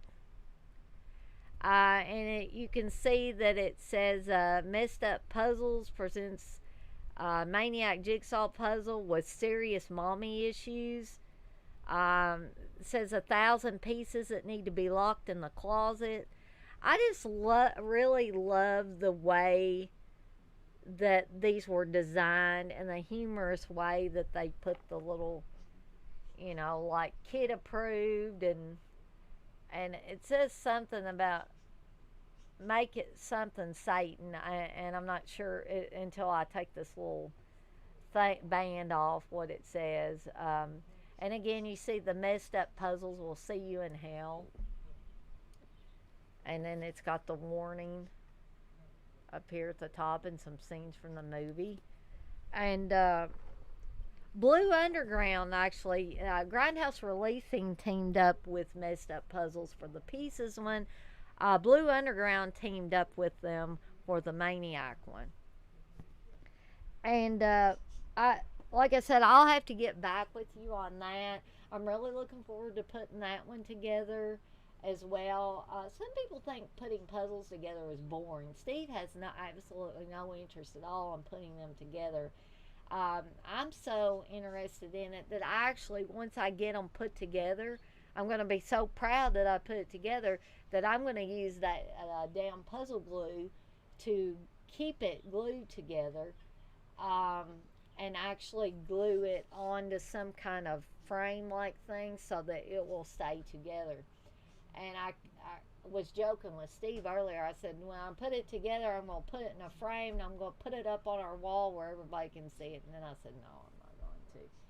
But, to me, once they get put together, they're almost like a movie poster that you had to put together yourself. So, um, again, that's messeduppuzzles.com if you want to take a look and see what they've still got available as far as the previous puzzles. You can also see ones that they've got on pre-order.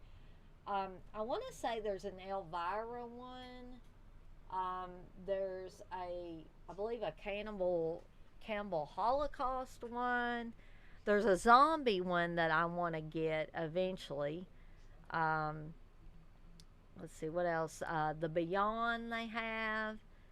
Um, some of the artwork is not as good as like the pieces and the Maniac ones. The zombie one is awesome looking. It's got the typical zombie from the poster where it says "We are going to eat you." Um, but I just think that's just another collectible avenue for horror fans, if you're at all interested in it. But basically, that's all I had to talk about. I told Steve it wasn't going to be too long, um, and I just, I had an idea to talk about the horror puzzles because I have not talked about them as of yet.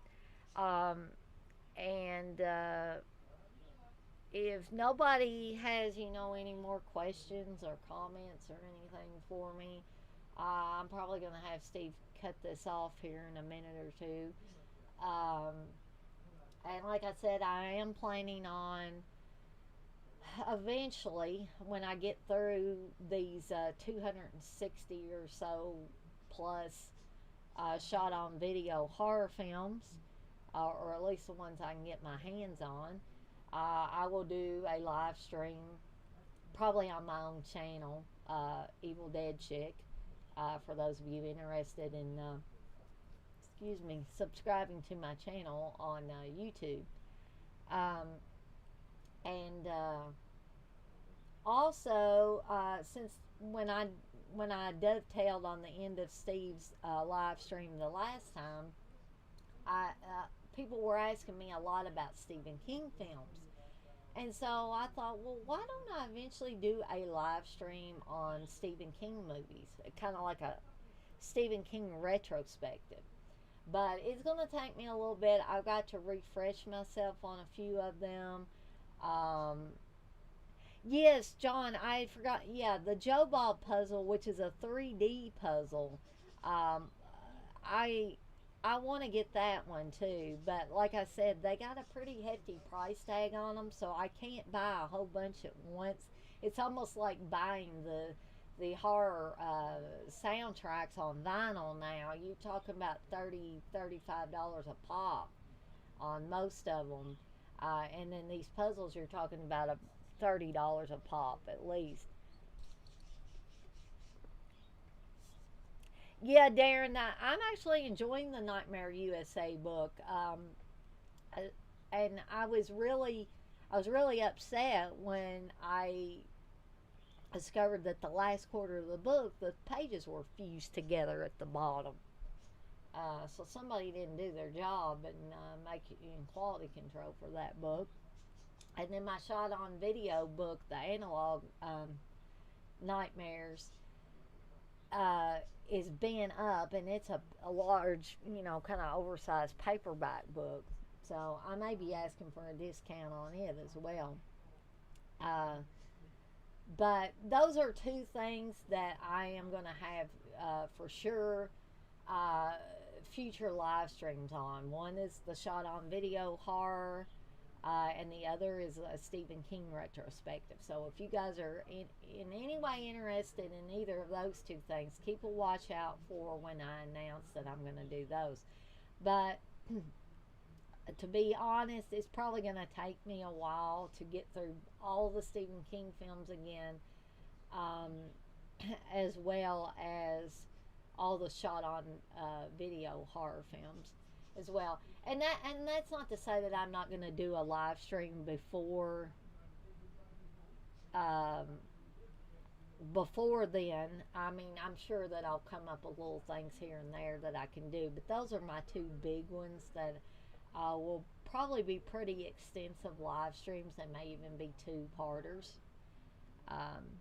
Yeah, Darren, there is a great piece on Don't Go in the House in Nightmare USA, and I discovered that the reason why, and I kind of thought to myself, hey, Stephen Thrower must really like Don't Go in the House, because he has this full-page spread in there, plus the cover has got the guy from Don't Go in the House and the burn suit and all that, and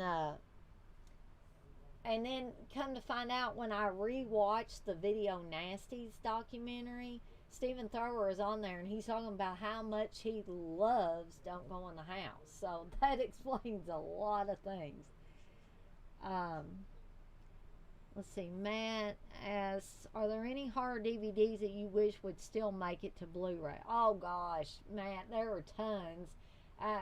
Actually, so many that I probably couldn't even name them all here, but everybody's gonna laugh, and Wes Vance is gonna, I'll probably hear him laughing all the way in Prestonsburg.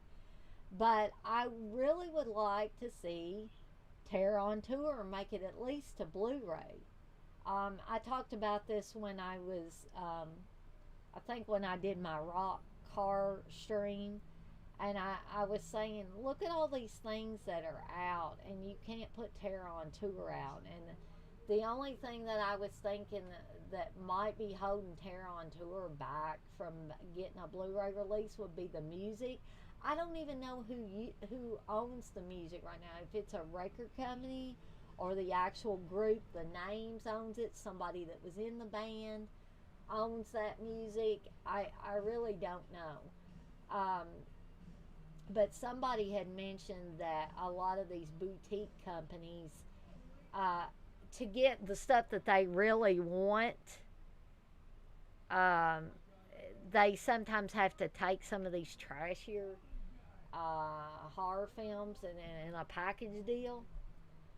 So I just don't understand why, Final Exam and stuff like that, which I also like, but some people don't like that. The Final Terrors, just stuff like, and then some really, really trashy stuff like Microwave Massacre, Horror House on Highway 5.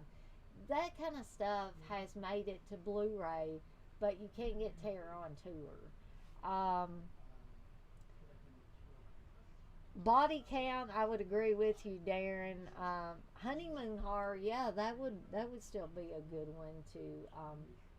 And there's another thing. I have talked about the Warner Archive collection, which has put some things, bless their little hearts, they put some things out on Blu-ray. But it's made to order Blu-ray, and they're not really professionally done. Killer Party was done that way. Bad Ronald was done that way. And while I'm glad to have those things on Blu-ray, I just wish we could get maybe a little better quality and maybe some good extras. But I don't know if the Warner Archive collection, if Warner is going to hold on to those rights forever and ever, or they're eventually going to let someone else have those, so that maybe a Screen Factory or one of the other companies could put those out and really put something into them. Because, the ones that the Warner Archive Collection are putting out are pretty bare bones. So, Home Sweet Home, I would buy that. I would buy it.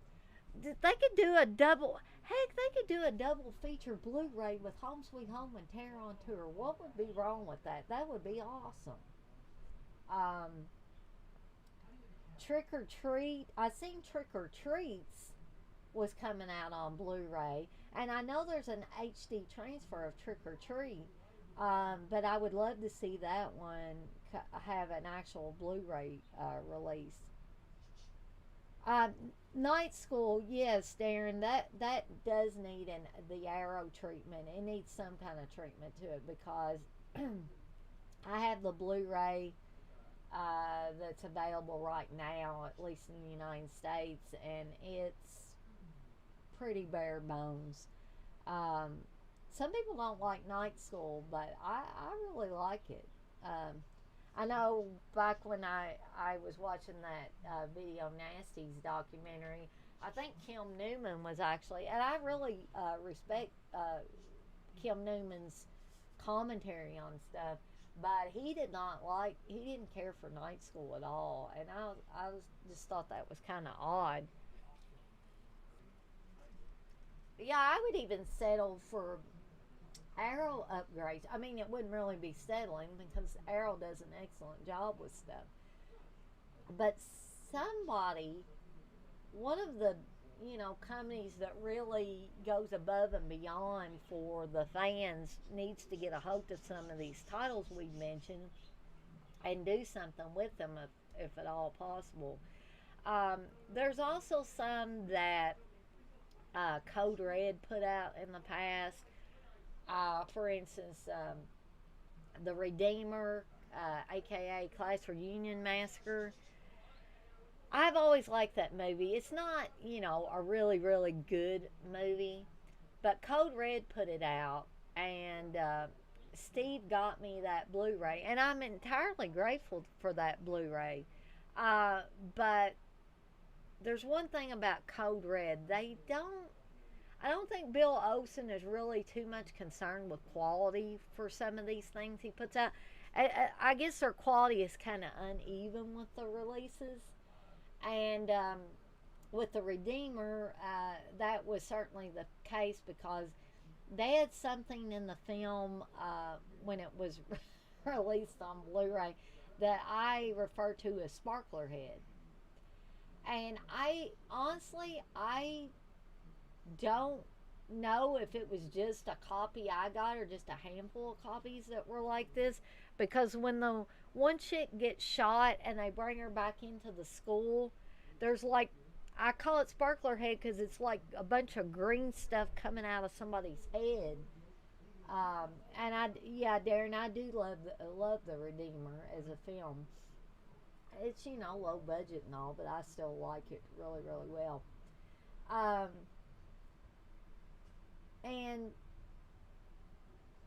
So what I was saying is the reason why I think maybe just mine or maybe just a handful of copies were like that, which makes me even madder, is because there was a HD version of it on YouTube that when it got to the scene, I kept waiting to see Sparkler Head, and there was no Sparkler Head. It was just as crystal clear as a bell. So I'm like, what the hell, Bill Olsen? What did you do there?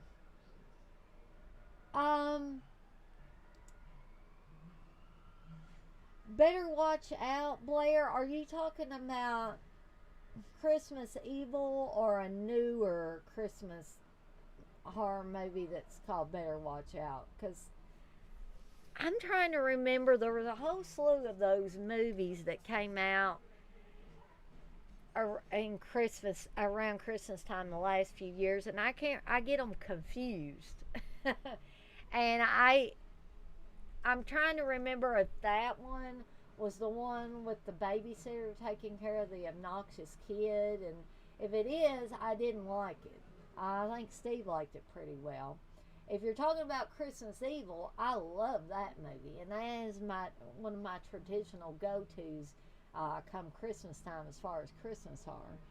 Um, Matt, I can't say that I've actually watched Psycho Cop, but the Willies is a one that I wouldn't mind being on Blu-ray. I actually have that one on DVD. That one was one that I remember watching from my VHS rental days, and really, really liked it. I mean, it's a little teeny bopperish, I guess, but still I like it. Even at the age of 45, I still like to go back and watch it.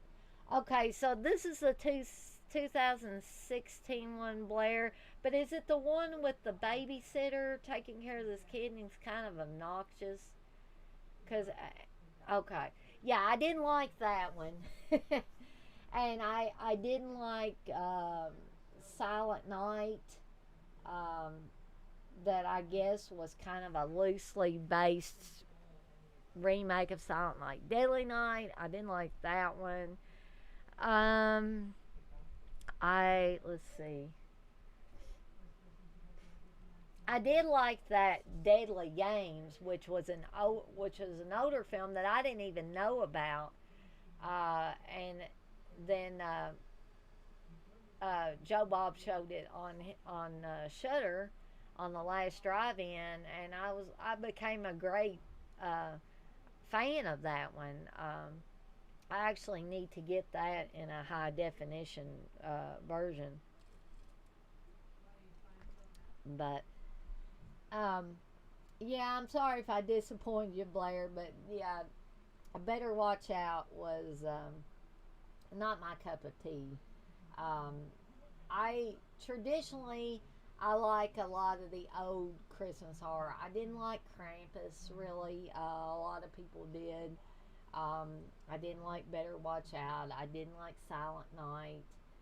Um, it seemed like there was another one too, and I can't remember. But when it comes to Christmas horror movies, for me, I like Christmas Evil. I like Silent Night, Deadly Night 1 and 2. I like Don't Open Till Christmas.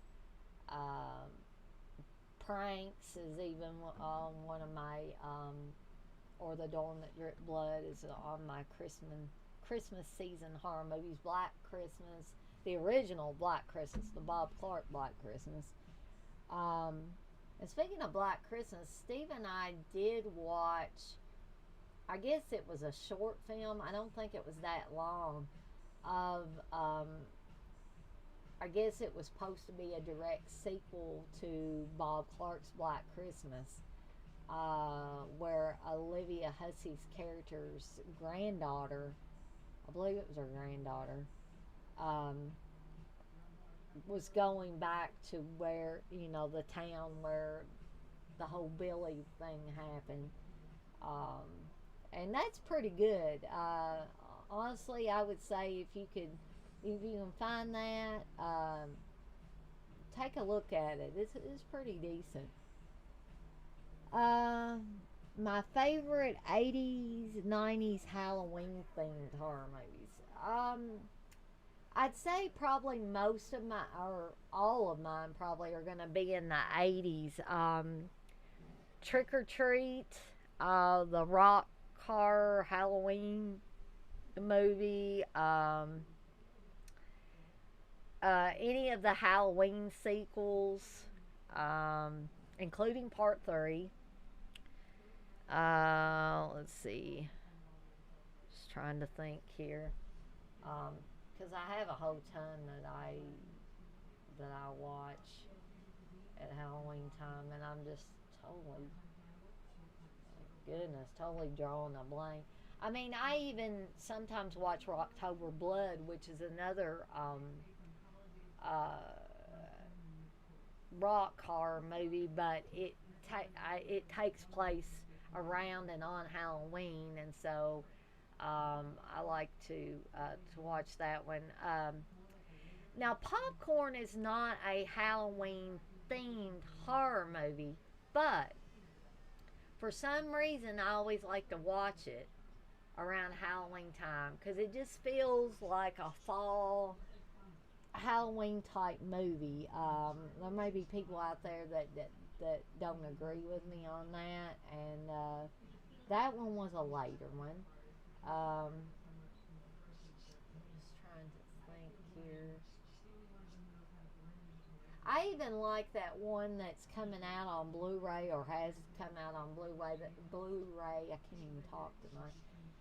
Trick or Treats, which is a crazy movie, but it's just fun to watch and everything. And it's just a low budget thing about this guy's wife has him put in an asylum, and so she can get with this other guy, and so she, makes it look like he's insane. He gets carted off to the insane asylum. Well, he breaks out of the insane asylum years later and tries to get back to his wife and his son. And I think he wants to kill his wife because she's the one that put him in the asylum. Oh goodness. Here's another one that maybe not a lot of you have heard of. Is Haunted Ween. And Haunted Ween holds a special place in my heart because it was filmed in Kentucky in Bowling Green. Some of it was filmed on the campus at Western. And there's other areas around Bowling Green where they filmed. And the reason why it was filmed there is the guys that made it had went to school at Western Kentucky University in Bowling Green, and had since, most of them moved out to California, and they came back to film this movie. And I really like that one. Oh man, yeah. Maybe I need to do one just on 80s, like a 80s horror retrospective, because I've kind of been doing that piecemeal when I've done these things. Like, I said I was going to do an upcoming one on Stephen King, so that's certainly going to include a lot of 80s horror films.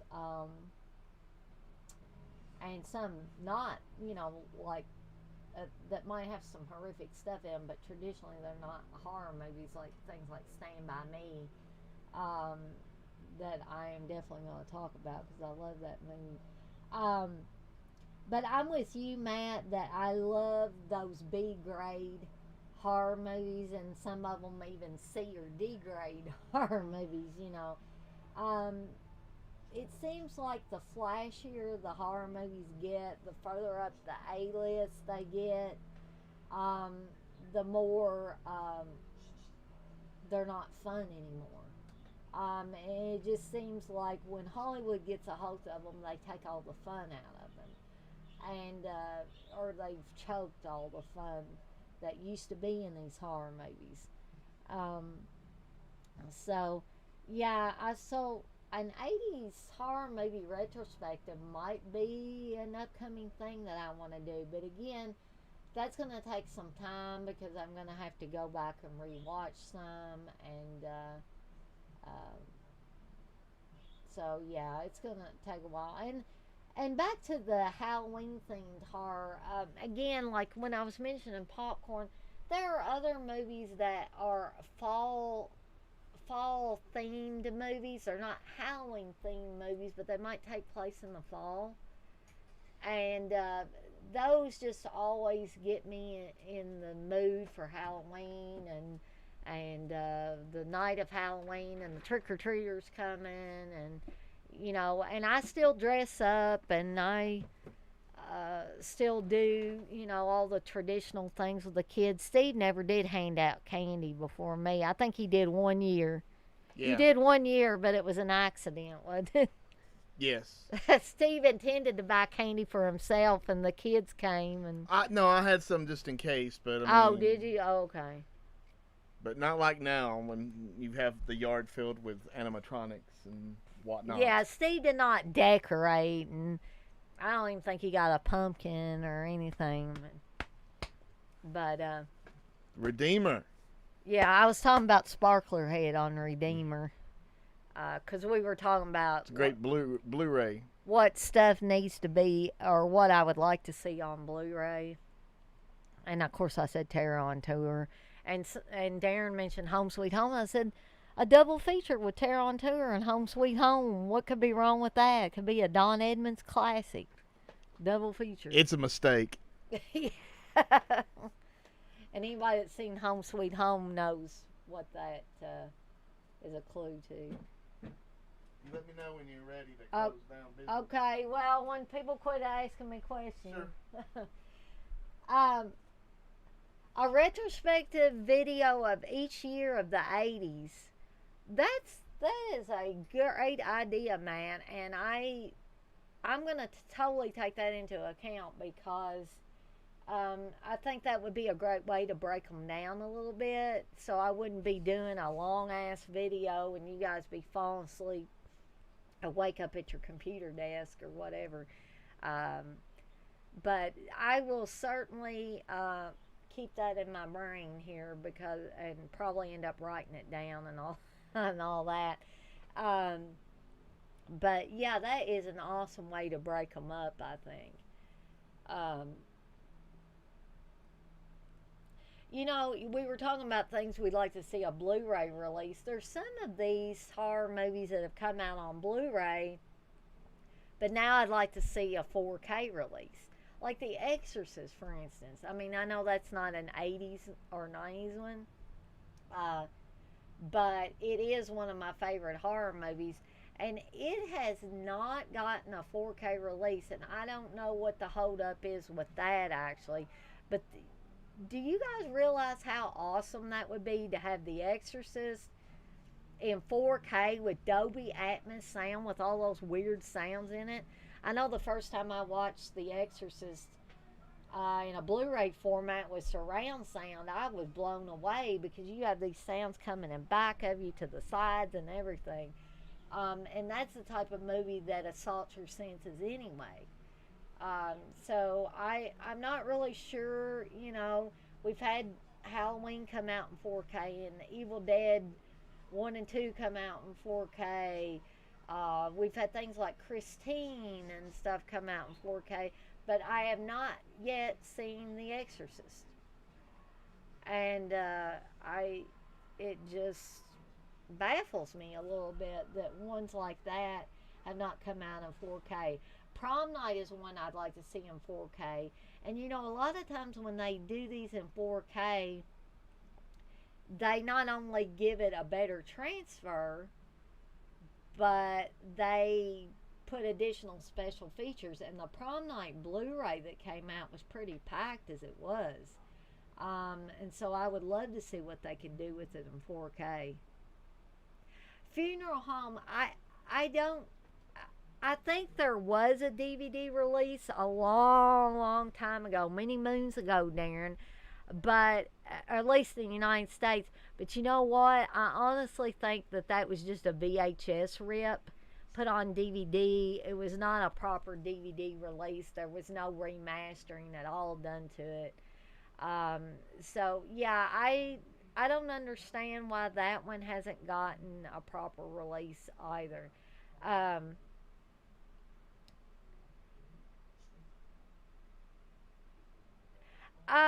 Matt, the thing about 4K is there are movie fans and then there are movie freaks. And I consider myself a movie freak. I analyze every single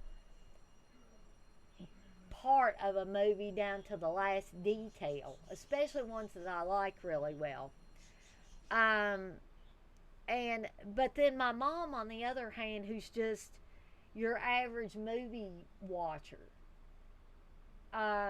she said, I don't understand why you would get 4K. She doesn't really understand why I would get Blu-ray, because she says she can't tell the difference between like a VHS and a DVD, or a DVD and a Blu-ray. And so she says she doesn't see how she's going to notice a difference in 4K. So I think it really depends on if you're just an average movie fan, or average movie watcher, a middle of the road movie fan, or you're an actual movie cinephile freak like I am. And if you're like I am, the 4K would be worth your time and your money. But if you're just your average movie watcher, or even just your average movie fan, I think you can just stick with what you got. Because it is a big investment, because you got to have the 4K TV, you got to have the 4K player to be able to, experience these 4K movies. And also, a lot of these 4K movies have the Dolby Atmos sound. So if you don't have a sound system that has the ability to do the Dolby Atmos, you're going to miss out on that as well. Yeah, Darren, I know it surely will come out. I just don't know why it hasn't already come out. It seems like it should have come out a long time before. Yeah, Darren, you definitely have to have the 4K TV before you're going to notice a difference. But I still say it depends on what level of movie watcher you are. Because, like I said, my mom is just an average movie watcher. She likes movies, but she doesn't have to have them crystal clear, the best sound, the best best picture, all that. She doesn't care about any of that. She just wants to watch the movie. But I'm in a totally different league when it comes to that. I came from my mom and dad, but I'm just have, I guess, a greater appreciation for film, and the better it looks, the better I like it, the better it sounds, the better I like it, and I'm always looking for bigger and better. And I had to wait a while before I could get 4K because, like I said, that is a huge investment. It's a huge investment to put into a TV, although the 4K TVs have come down a little bit in price. But I did give about $2,000 for the 72-inch 4K TV I have, and then I think I gave about $300 for the player, which is a modded player, so I can play some of the discs from overseas. Occasionally, Steve and I do like to get those, and we wanted to be able to have the ability to watch those as well. But if you're really, really into the movies and like the best quality that you can possibly afford in your home, then I would say, go for it if you're in a position to buy the equipment that you will need. But yeah, I'm about ready, unless somebody wants to jump in here in the next 30 seconds, 30 to 60 seconds, and ask me anything else. I'm probably gonna tie this up here in just a little bit. So, Matt, you live in an apartment, have a 50-inch Roku 4K TV. Okay, yeah, I understand you being scared that if you get into 4K, you'll have to rebuy like 300 4K movies. Here's the thing that I do. Yeah, and you can't, that's why I'm glad we have our own house, because we play some of these movies so loud it shake, rattle, and roll in this house sometimes, especially when Steve's watching an action movie, or we're watching one of the movies like Bohemian Rhapsody, or it has a lot of music and you really want to turn it up loud, or one of the superhero movies that Marvel puts out or whatever.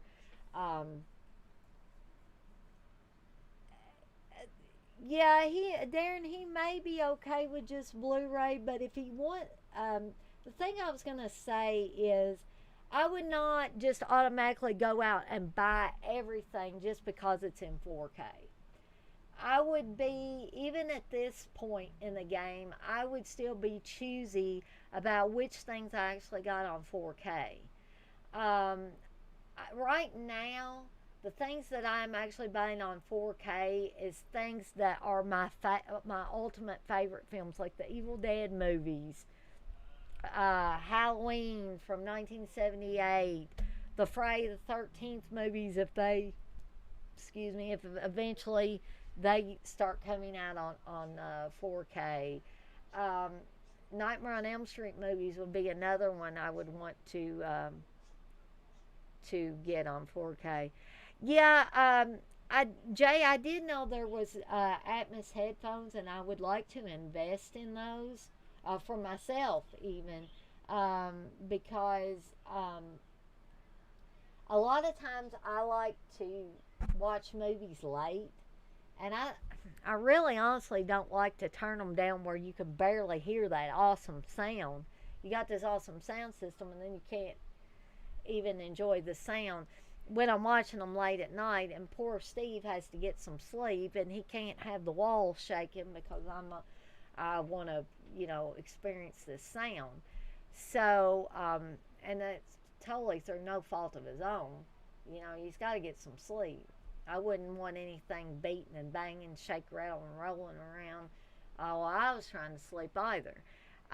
So investing in those headphones might be a good thing for both me and Matt, because he was saying that he couldn't, living in an apartment, he couldn't turn things up real loud. But that's just my opinion on the 4K. And of course, Steve's of the mind that even with Blu-ray, there's a comedy films and stuff like that. He doesn't think that you need to buy those on Blu-ray. Therefore, he probably would not think that you needed to purchase them on 4K. And he tells me over and over again, you don't need to buy everything on Blu-ray, Dana. You don't need to buy everything on 4K. Which I haven't. Like I said, I've been sort of choosy. Thank you, Matt. Thanks for stopping by. I really always enjoy this conversation that we have, and I hope that a lot of you guys will join me on my own live stream, because I am kind of piggybacking off of Steve, unfortunately, and piggybacking off of DEADPIT in a way, and I don't want to do that, but I figure if I do these here and there, maybe this will get more viewers on my channel. Not that I'm trying to pull you guys away from DEADPIT or Steve's Captain's Quarters. You keep on doing that. But I'm hoping that you may, jump on over when I'm doing a live stream on a different day, and I'll be able to generate some more interest in my own channel. Oh yeah, Darren. Living in a flat would be the same way, and because you don't want your neighbors, your close neighbors, complaining. Honestly, I'm surprised that we don't get complaints in our neighborhood, because I doubt very seriously anybody else's house is rocking like our house is rocking. But that's usually during the day when we do that stuff. We're not usually blasting things late at night or up in the wee morning hours. Matt, you will find me on YouTube under Evil Dead Chick. And if you just punch that in and do a search, you should be able to find my channel. I used to have an old channel that was also Evil Dead Chick, but I think I might have had Evil Dead Chick 76. But this is just Evil Dead Chick, and like I said, you should be able to search for it on YouTube. And I also have a profile picture of the killer at the end of Terror on Tour. If you've seen that movie, you'll automatically recognize that profile pic. I guess I'm going to tie things up here. I'm going to holler for Steve to come back here and shut her down. And so I thank everybody for stopping by. I'm sorry, Jay, I didn't catch you till the end here, but thank everybody for staying that was in Steve's stream. And I hope to see you guys really soon. All right, have a great night. Bye. Thanks for watching. Thank you to all of our supporters on Patreon. DEADPIT on Patreon.com is the only place to check out a complete archive of the old DEADPIT Radio shows all the way back from 2005 on, in addition to the midweek shows and fan commentaries, exclusive podcasts, and much more. DEADPIT on Patreon.com if you're interested. Tiers start at only $1.